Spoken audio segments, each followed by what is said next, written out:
August 18th, 1992. Cedars-Sinai Medical Center, Los Angeles. Kurt Cobain held his newborn daughter Frances Bean for the first time. For a man who had spent years wrestling with addiction, fame, and chronic pain, this moment represented something he'd never experienced before, a reason to live that existed completely outside himself. "She's perfect," Kurt whispered to Courtney, tears streaming down his face. "I have to get clean for her. I have to." For the next 18 months, Kurt would wage a battle between the father he wanted to be and the demons he couldn't escape. This is the story of how fatherhood became both Kurt's greatest hope for redemption and the source of his deepest guilt. Before I tell you about how Frances Bean's birth changed Kurt Cobain's life, you need to understand where he was in August 1992. Nirvana had become the biggest rock band in the world. Nevermind had sold millions. Kurt had achieved success beyond anything he'd imagined. But that success had brought pain he couldn't manage. The pressure of fame, the chronic stomach condition that plagued him since childhood, the demands of constant touring, all of it had driven him deeper into substance abuse. By the time Courtney became pregnant in early 1992, Kurt was using heavily and questioning whether he even wanted to continue with music, with life, with any of it. But when Frances Bean entered the world, something shifted. For a brief, precious time, Kurt believed he could be the father his own father had never been. He believed fatherhood might save him. This is the story of that belief, that attempt, and why love alone wasn't enough to overcome the battles Kurt was fighting. When Courtney Love discovered she was pregnant in February 1992, she and Kurt faced an immediate crisis. Both were struggling with substance abuse.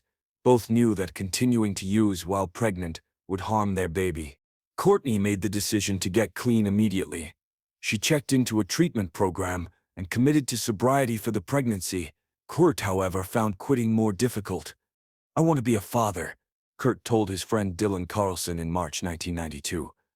"But I'm terrified I'm going to be like my dad. What if I'm not capable of being what she needs?"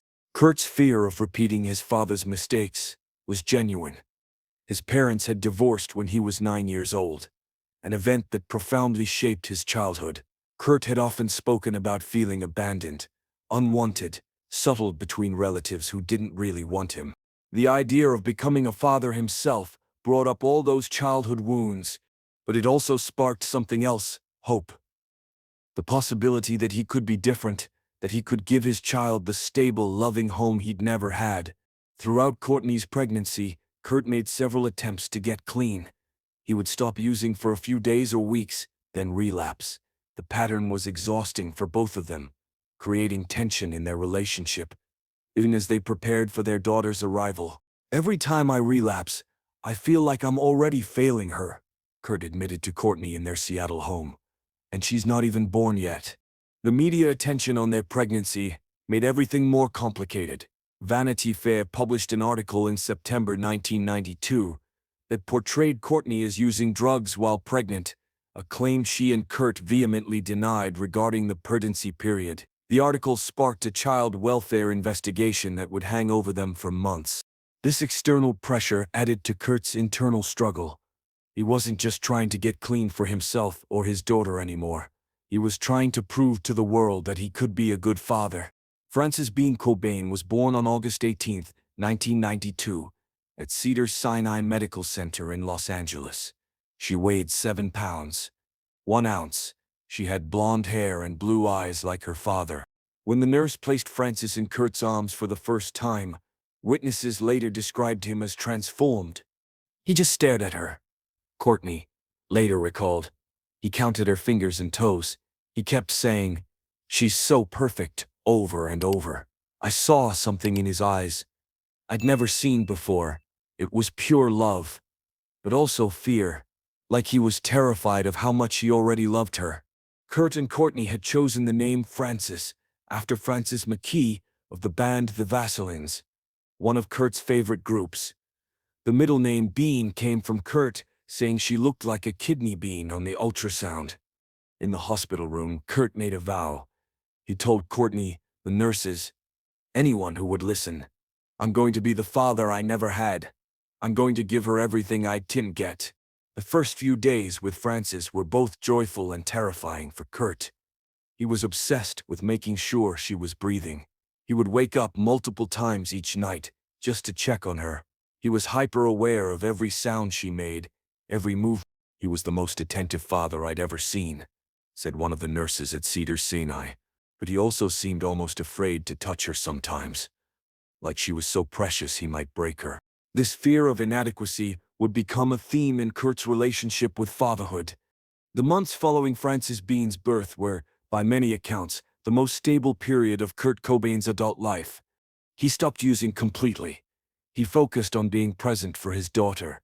He and Courtney moved into a house in Seattle's Madrona neighborhood, not the mansion they would later buy, but a comfortable home where they could raise Frances. Those first few months, Kurt was genuinely happy, Chris Novoselic later remembered. He would talk about Frances constantly, show everyone pictures. He learned how to change diapers, prepare bottles, all of it. He was trying so hard to be a good dad. Kurt established routines around Frances's schedule. When she napped, he would write music quietly in another room. When she was awake, he devoted his full attention to her. He sang to her, not nirvana songs, but children's songs and Beatles tunes. He had this gentle voice when he talked to Frances, Courtney said, so different from his stage voice. He would tell her stories about growing up in Aberdeen. He promised her she would never feel unwanted the way he had. But even during this honeymoon period, cracks were visible to those who knew Kurt well. His chronic stomach pain continued. Without substances to numb it, he suffered constantly. He tried various medications and treatments, but nothing provided lasting relief. The child welfare investigation triggered by the Vanity Fair article created enormous stress. Social workers made regular visits to their home. Kurt and Courtney had to prove they were fit parents. For a while, Frances was temporarily placed with Courtney's sister, while they completed drug testing and parenting classes. That separation destroyed him, Dylan Carlson recalled. Kurt felt like the system was taking his daughter away just like his father had abandoned him. It confirmed his worst fear that he wasn't good enough to be her father. By early 1993, the pressures that had driven Kurt to substance abuse in the first place began reasserting themselves. Nirvana's label wanted a new album. Kurt needed to tour to support the band financially.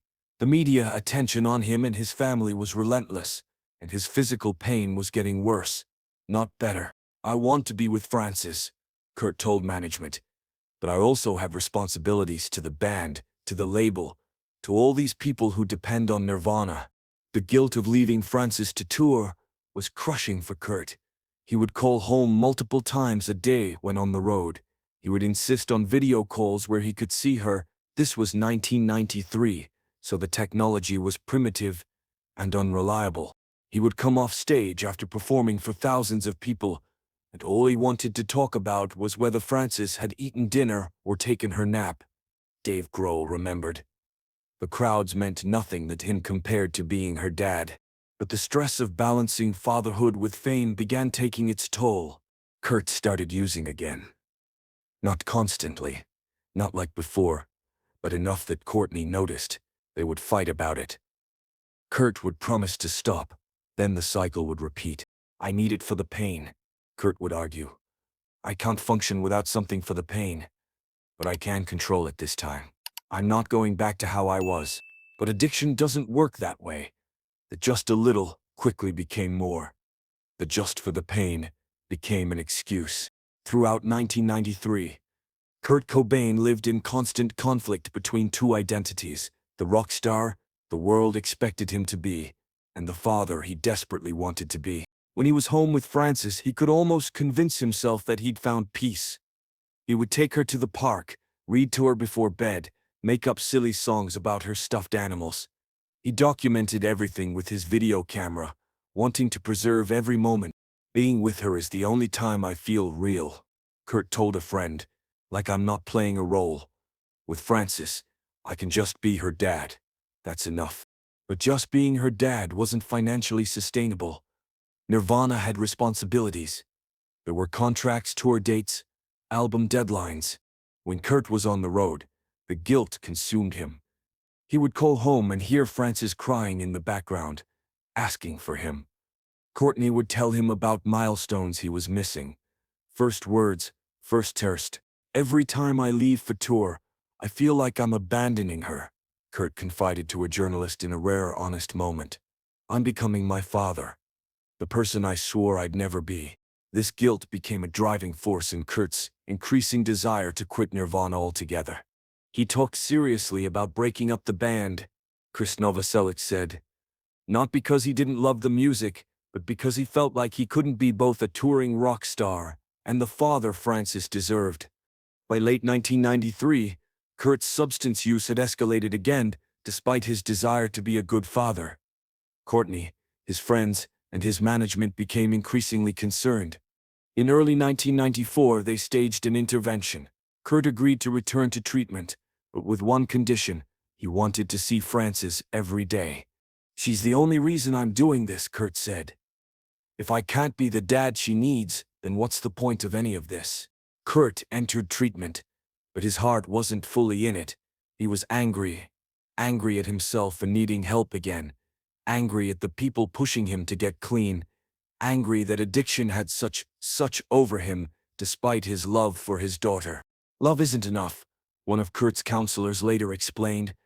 People think that if you love someone enough, a child, a spouse, anyone, that love will overcome addiction. But addiction is a disease. It requires medical treatment, not just willpower or love. Kurt understood this intellectually, but emotionally, he couldn't accept that loving Frances wasn't enough to keep him clean. If I really loved her, I could stop, he told Courtney. The fact that I can't means I'm failing her. I'm not the father she deserves. This thinking, common among people struggling with addiction, created a destructive cycle.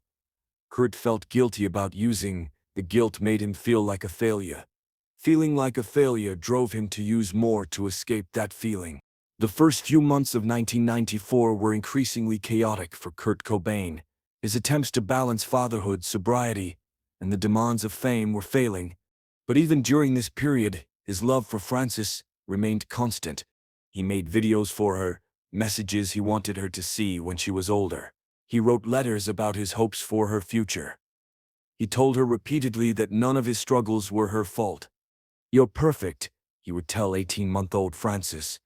Everything wrong in my life has nothing to do with you. You're the only thing I got right. Friends noticed that Kurt's time with Frances had a quality of desperation to it, as if he was trying to pack a lifetime of fatherhood into whatever time he had. He would hold her and just cry sometimes, Courtney later revealed. Not sad crying exactly. More like he was overwhelmed by how much he loved her and how terrified he was that he couldn't protect her from the pain he felt. Kurt's chronic pain had become unbearable. The stomach condition that had plagued him for years was getting worse. He tried various treatments, but nothing worked for long. The pain made him short-tempered and difficult to be around. I don't want Frances to remember me like this, Kurt told Dylan Carlson in March 1994. I don't want her growing up thinking her dad was just an angry, sick person.